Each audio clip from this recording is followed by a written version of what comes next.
জলবায়ু পরিবর্তন এখন আর কেবল পরিবেশগত সমস্যা নয়, এটি ক্রমবর্ধমান মানব স্বাস্থ্যের উপর প্রভাব ফেলেছে।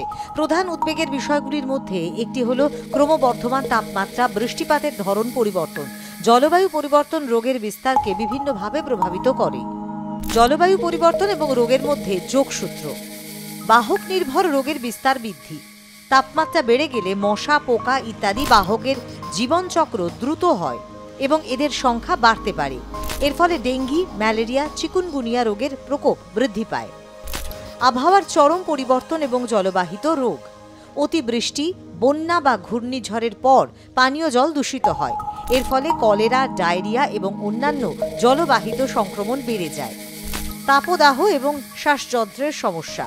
অতিরিক্ত তাপদাহ মানুষের রোগ প্রতিরোধ ক্ষমতা কমিয়ে দেয়। উষ্ণ আবহাওয়া এবং বায়ু দূষণের কারণে অ্যাজমা এবং অন্যান্য শ্বাসযন্ত্রের রোগ বৃদ্ধি পায়।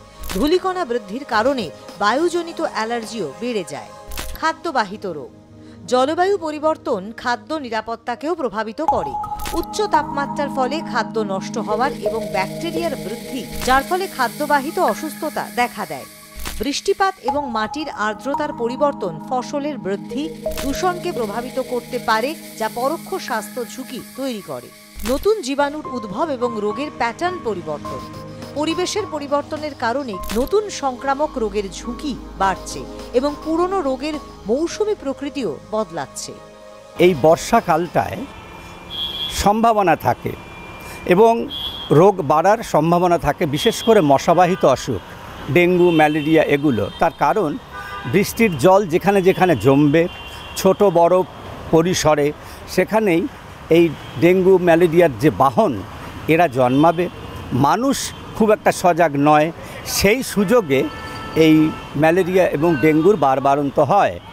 এই জন্যেই আমরা বেশ কয়েক বছর ধরেই, যখন বছরের প্রথমে আমাদের একটা সচেতনতার পদযাত্রা হয়, র্যালি হয়, সেখানে আমাদের মূল স্লোগান থাকে ডেঙ্গু প্রতিরোধে সজাগ থাকুন বছরভর, জানুয়ারি থেকে ডিসেম্বর। যারা পুকুরের চারপাশে বা ভ্যাকেন্টল্যান্ডের চারপাশের বাসিন্দা, তাদেরকে আমরা বলি যে আপনারা দয়া করে রাতের অন্ধকারে এখানে এসে এই সব জিনিসগুলো ফেলবেন না, তাতে বৃষ্টির জল জমলে ডেঙ্গু হবে, পাড়ায় ডেঙ্গু ছড়িয়ে পড়বে, আপনি, আপনার আত্মীয়, আপনার পরিজন, প্রতিবেশী সবাই ভুগবে। সুতরাং কমিউনিটি পার্টিসিপেশন ছাড়া, জনগণের সহযোগিতা ছাড়া, সক্রিয় ভূমিকা ছাড়া ডেঙ্গুর মতো অসুখকে কিন্তু মোকাবিলা করা যায় না। নির্মাণ কাজের জায়গাগুলোকে মশামুক্ত রাখুন।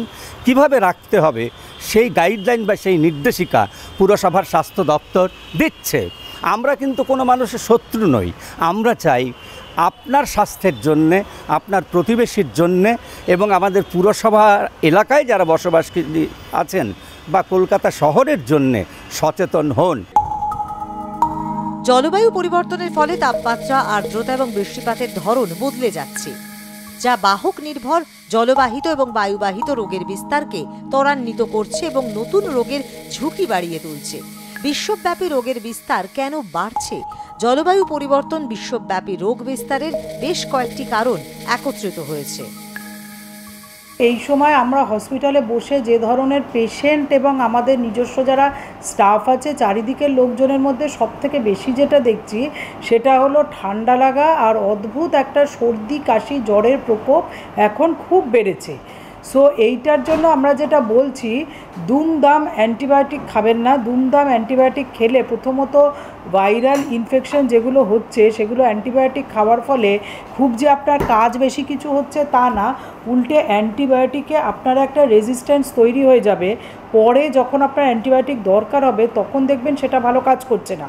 সো আমাদের যেটা করতে হবে সেটা হলো যে এই ঠান্ডা লাগা, সর্দি, কাশি, জ্বরের সময় প্রথমেই আমার হয়েছে কি আপনার হয়েছে, আপনাকে প্রথমেই সচেতন হয়ে যেতে হবে যে আপনার থেকে যেন আরও আপনার চারপাশে যারা আছে তাদের মধ্যে যেন রোগটা না ছড়িয়ে পড়ে। মাইগ্রেশন। বন্যা, খরা বা ঝড়ের কারণে বাস্তুচ্যুত মানুষ নতুন অঞ্চলে রোগ বহন করতে পারে। নগর উন্নয়ন। জনাকীর্ণ শহর যেখানে স্যানিটেশন ব্যবস্থা দুর্বল, সেখানে রোগের হটস্পট হয়ে উঠতে পারে।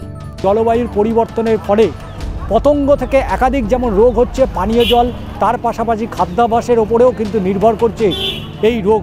এবং যে রোগের সমাধান কোথায় রয়েছে অবশ্যই চিকিৎসকদের কাছ থেকেই পাওয়া যাবে। তবে চিকিৎসকের পরামর্শ ছাড়া এই জলবায়ু পরিবর্তনের যে সমস্ত রোগ হচ্ছে, সংক্রমণ থেকে শুরু করে বিভিন্ন ধরনের যে রোগ, সেই রোগের একমাত্র চিকিৎসা পাওয়া যেতে পারে সরকারি হাসপাতালগুলো রয়েছে, যে হাসপাতালগুলোতে একেবারে বিনামূল্যে সেখানে চিকিৎসা পরিষেবা দেওয়া হয়। তবে চিকিৎসকরা বলছেন এই ধরনের রোগ হলে অবশ্যই চিকিৎসকের পরামর্শ নিন, নিজে থেকে চিকিৎসা করতে যাবেন না।